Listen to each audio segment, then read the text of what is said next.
അടുത്തത് നമ്മൾ packing efficiency in body centred cubic unit cell. രണ്ട് കാര്യങ്ങളാണ് നമ്മൾ പറയുന്നത്.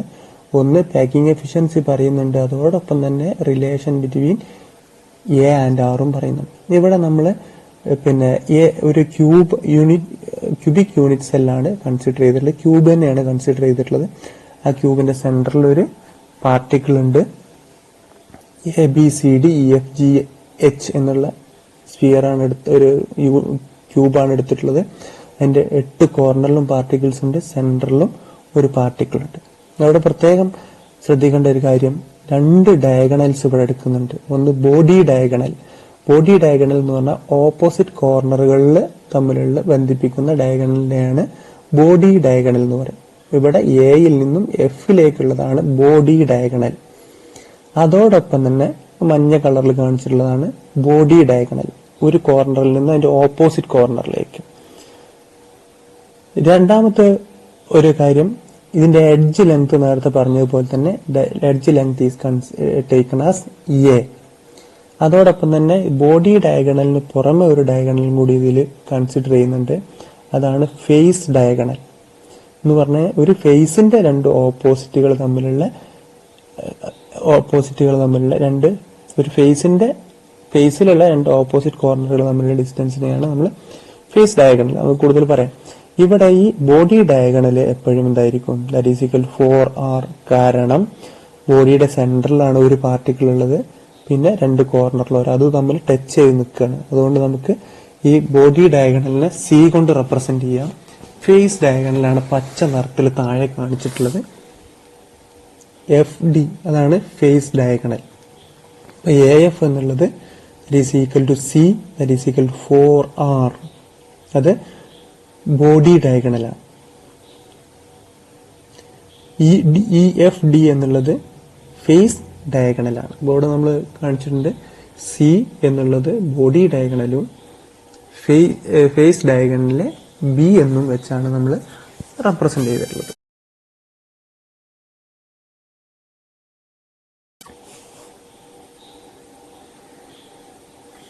Using these value we can calculate A. നമ്മൾ എ ആണ് കാൽക്കുലേറ്റ് ചെയ്യുന്നത്. ട്രയാങ്കിൾ EFD നമ്മൾ കൺസിഡർ ചെയ്യുന്നത് ട്രയാങ്കിൾ EFD ഒരു ഫേസിലുള്ള ട്രയാങ്കിൾ ആണ്.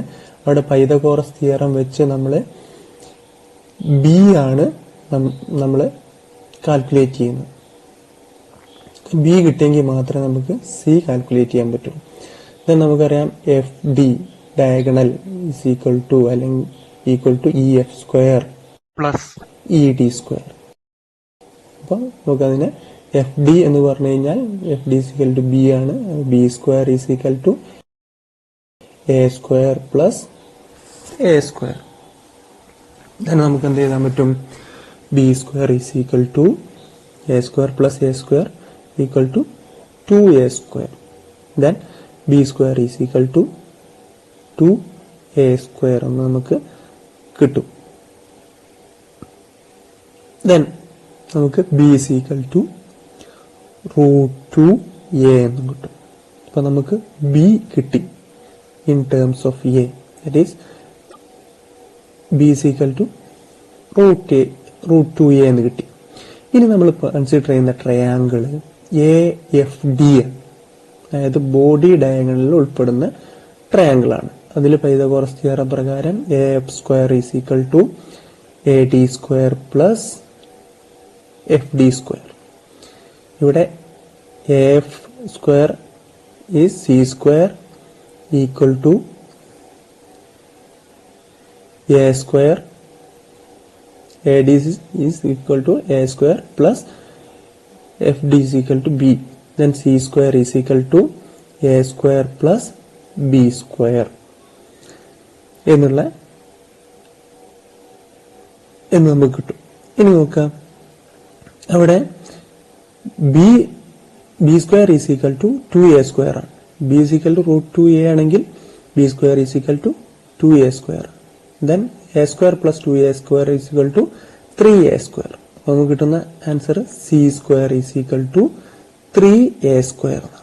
Then നമുക്ക് ഇവിടെ C is equal to √3A, ഇക്വേഷനെ ചെറുതാക്കുകയാണെങ്കിൽ സി സ്ക്വയർ 3a² ആണെങ്കിൽ C is equal to √3a എന്ന് കിട്ടും. C is a body diagonal. Therefore c is equal to √3a equal to 4r, then a is equal to 4 by √3r അല്ലെങ്കിൽ 4r divided by √3. അതാണ് edge ലെങ്ത്തും radius of പാർട്ടിക്കിളും തമ്മിലുള്ള body centred cubic unit സെല്ലിന്റെ relation. നമുക്കിവിടെ A കിട്ടി. Then നമുക്കറിയാം volume of the unit cell എന്ന് പറഞ്ഞാൽ that is equal to A cube. Okay, a is equal to 4r divided by √3 ആണെങ്കിൽ a cube is equal to 4r divided by √3 the whole raised to 3 എന്നുള്ളതാണ് a cube കിട്ടുക. ഇനി നമുക്കറിയാം ഒരു body centered unit cell cubic unit സെല്ലിലെ പാർട്ടിക്കിളിന്റെ എണ്ണം 2 ആണ്. രണ്ട് പാർട്ടിക്കിൾസ് അല്ലെങ്കിൽ 2 ആറ്റംസ് എക്സിസ്റ്റ് ചെയ്യുന്നുണ്ട്. അതുകൊണ്ട് വോളിയം ഓക്യുപൈഡ് ബൈ 2 സ്ഫിയേഴ്സ്, 2 സ്ഫിയറിന്റെ വോളിയമാണ് അതിൽ ആ ബോഡി സെന്റേർഡ് BCCയിൽ ബോഡി സെന്റേർഡ് ക്യൂബിക് യൂണിറ്റ് സെല്ലിൽ ഉൾക്കൊള്ളുന്നുണ്ടാവുക.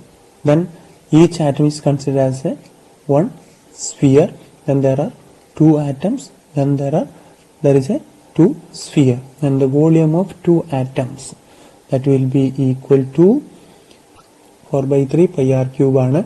അതുകൊണ്ട് തന്നെ 2 ആറ്റത്തിന്റെ 2 സ്ഫിയറിന്റെ volume is 2 into 4/3 pi r cube എന്ന് കിട്ടും. അതിന് നമുക്ക് 8/3 pi r cube എന്ന് കൊടുക്കാം. രണ്ട് കാര്യങ്ങളാണ് നമുക്ക് കിട്ടിയ. വോളിയം ഓഫ് യൂണിറ്റ് സെല്ല് കിട്ടി in terms of r, 4r by √3 the whole raised to 3. Volume of the 2 atoms that is equal to 8/3 pi r cube. ഇത് വെച്ച് നമുക്ക് പാക്കിംഗ് എഫിഷ്യൻസി കാണാം. Packing efficiency is equal to volume of 2 volume occupied by 2 spheres in the unit cell.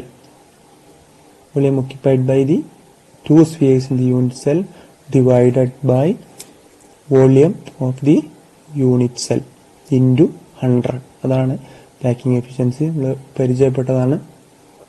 ഇതിന് ആ values substitute ചെയ്ത് കഴിഞ്ഞാൽ നമുക്ക് കിട്ടുന്നത് ആദ്യം volume occupied by 2 spheres that is equal 8/3 pi r cube substitute ചെയ്തു. താഴെ ഡിനോമിനേറ്റർ ആയിട്ട് the total volume of the unit cell is 4r divided by √3 the whole raised to cube.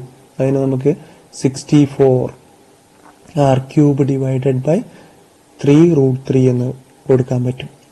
അതിനെ നമുക്ക് സോൾവ് ചെയ്യുകയാണെങ്കിൽ 8/3 pi r cube divided by 64 r cube divided by 3√3 into 100%. അതിനെ നമ്മൾ solve ചെയ്യുകയാണെങ്കിൽ നമുക്ക് കിട്ടുന്ന ആൻസർ 68%. അപ്പോൾ ഒരു ബോഡി സെന്റേർഡ് ക്യൂബിക് യൂണിറ്റ് സെല്ലിന്റെ പാക്കിംഗ് എഫിഷ്യൻസി 68% ആണ്. അല്ലെങ്കിൽ 68% പാർട്ടിക്കിൾ ഒക്യുപ്പൈ ചെയ്യുന്നുണ്ട്. ബാക്കി റിമൈനിങ് പാർട്ട് അതായത് 32% വാക്കന്റ് സ്പേസ് ആണ് ഒരു ബോഡി സെന്റേർഡ് ക്യൂബിക് യൂണിറ്റ് സെല്ലിൽ എക്സിസ്റ്റ് ചെയ്യുന്നത്. അപ്പോൾ നമ്മൾ 3 യൂണിറ്റ് സെല്ലിന്റെ simple cubic, face centred, body centred, പിന്നെ 3 ടൈപ്പ് യൂണിറ്റ് സെല്ലിന്റെ പാക്കിംഗ് എഫിഷ്യൻസിയാണ് നമ്മൾ പരിചയപ്പെട്ടത്. അടുത്ത ടോപ്പിക്കാണ് calculation involving unit cell dimensions. ഇവിടെ പറയുന്നത് എഡ്ജ് ലെങ്ത്തും യൂണിറ്റ് സെല്ലിന്റെ എഡ്ജ് ലെങ്ത്തും യൂണിറ്റ് സെല്ലിന്റെ ഡെൻസിറ്റിയും തമ്മിലുള്ള റിലേഷനാണ്. അതിൽ നമ്മൾ വോളിയം ഓഫ് യൂണിറ്റ് സെൽ നമുക്കറിയാം, it is a cube. Edge length a ആണെങ്കിൽ volume of the unit cell a cube ആയിരിക്കും. Mass of the unit cell, ഒരു യൂണിറ്റ് സെല്ലിന്റെ മാസ് എന്തിന് ഈക്വൽ ആയിരിക്കും? It is equal to number of atoms in unit cell. എത്ര atoms unit സെല്ലിനുണ്ട് അതിനെ ഒരാറ്റത്തിന്റെ മാസ് കൊണ്ട് മൾട്ടിപ്ലൈ ചെയ്ത് കഴിഞ്ഞാൽ യൂണിറ്റ് സെല്ലിന്റെ മാസ് കിട്ടും. ആണ് Z into M, where Z is the number of atoms present in one unit cell and M is the mass of single atom. Then mass of an atom present in the unit cell